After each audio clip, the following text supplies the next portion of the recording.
time for the moment all of you have been asking me about. Have you watched Inhumans? Did you watch Inhumans? Did you go see Inhumans when it came to the theaters? The answer is no, no, and no. But now I have watched Inhumans. I have watched both episodes, and I'm going to talk about it. In this video, I'm only going to talk about episode 1. So welcome to another episode of Families Anonymous, by the way. Let's talk about episode 1. First of all, this is an Inhuman show. If you remember, the movie got scrapped. We were wondering where we're going to see the Inhumans at all. And I feel like Marvel, in the last minute attempt, and it could possibly, theory. There's a possibility that there could have been some type of contract tied up somewhere with these characters, that if Marvel did not do something with them in a certain amount of time, that they could have lost the rights to them. We don't know. I'm not saying that that's true. I'm not saying that that's fact, but it makes sense when you look at the fact how they hurry up and rush this out and they got it out. So episode 1, Inhumans overall. The first 2 episodes premiered in IMAX theaters. When I first saw the trailer, I said, this looks like garbage. This looks like absolute garbage. It makes me angry. It makes my skin crawl. Medusa's hair and all that other stuff, and Lockjaw. I was like, I don't know. I don't know how this is going to work. I still don't know how this is working, but the show is not utter and complete trash or garbage. It really is not. It has a very good premise to it, and it is still good that we're still seeing these characters in live action, which in actuality we couldn't have seen them at all if they had not come out with this show. So I want to talk about the good, the bad, and the ugly of Inhumans episode 1. So this is my official review. So let's go to the notes, because I like keeping notes on stuff like this, especially okay. So very weak start. The first 3 minutes were horrible. The whole Triton coming down to Earth to find this Inhuman that had just went through Terrigenesis, being chased by these guys with these guns, these weapons, probably from some secret organization. Who knows? Very weak start. The first 3 minutes were like, oh my God, this is such a drag.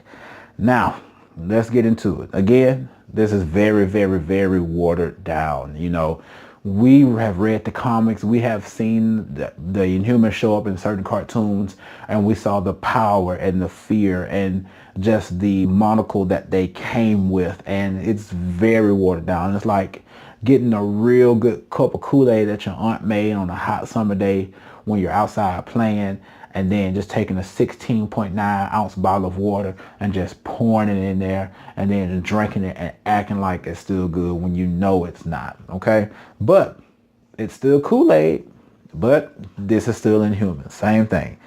Now let's talk about Anson Mount real quick as Black Bolt.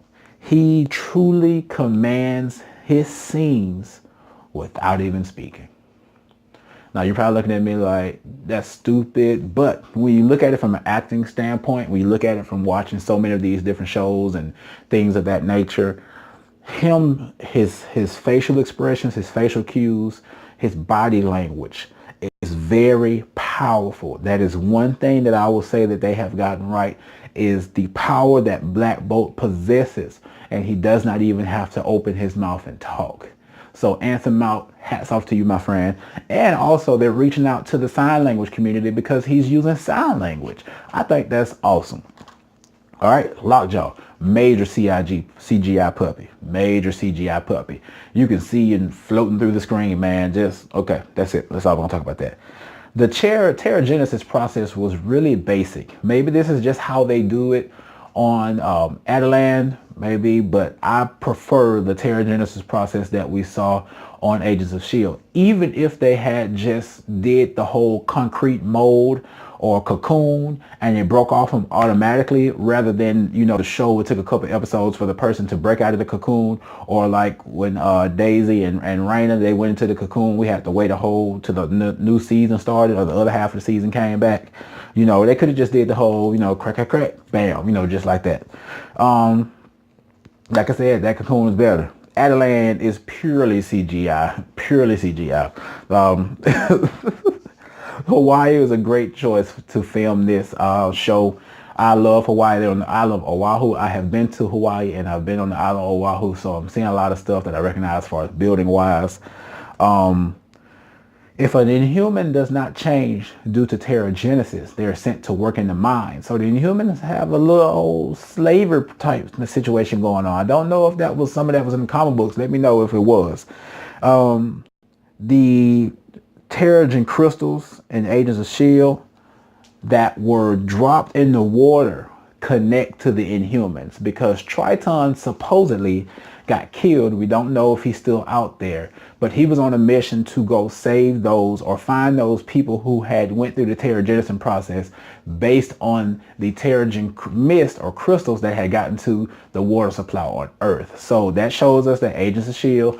and the Inhumans connects, even though we may or may not see the characters cross over. That's something we could see if they both hang on for a little while. I doubt it, since Agents of S.H.I.E.L.D. in my previous video I talked about Agents of S.H.I.E.L.D. was really on his way out, but they were mandated to make it come back. So we don't know what's going to happen.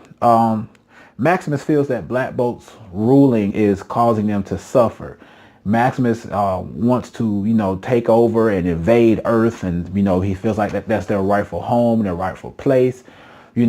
I personally feel like the way that Black Bolt is running things, he's keeping people safe in the perspective, to stay away from the humans. When we look at what took place at the beginning of the episode, the humans had a lunar rover trying to figure out what was on the moon that they couldn't find. So this rover was literally bumping into Attilan on the moon because Attilan is on the blue side of the moon, dark side of the moon, and it's in hiding. You can't see it. So their rover was running into it.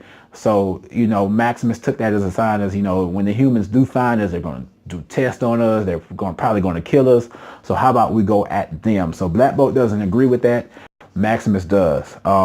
Maximus is actually in connection with some people on Earth. Maximus did not go through teragenesis.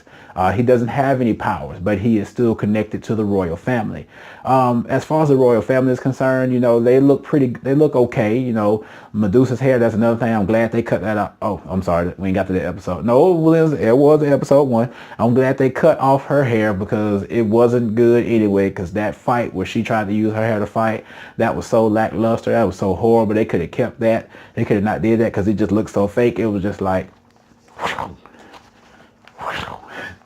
wow, they could have kept that. They really could have kept that. Come to find out that Black Bolt killed his parents. We saw that small scene of that, and it's an okay show. It's not hip hoo hooray, exciting, like when Agents of S.H.I.E.L.D. first came on. For those who have solely been watching it as long as I have been watching it, it's okay. It's good to follow. It's good that we have this on television where we can watch it. It's good that we got something with the Inhumans in it, period, point blank, in the first place. So I'm excited about it. I've watched episode 1 and episode 2.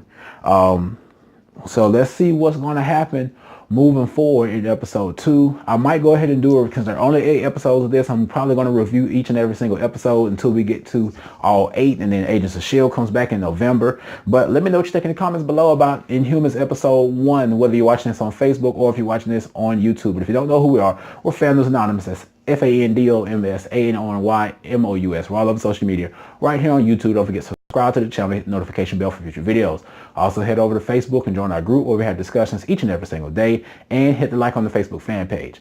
Don't forget to go to Instagram where we're at Fandoms_Anonymous17. And if you have any questions, comments, concerns, and or ideas, please email me at fandomsanonymous17@gmail.com. But guys, as I always say, if there is anything else, thanks for watching and have a good one.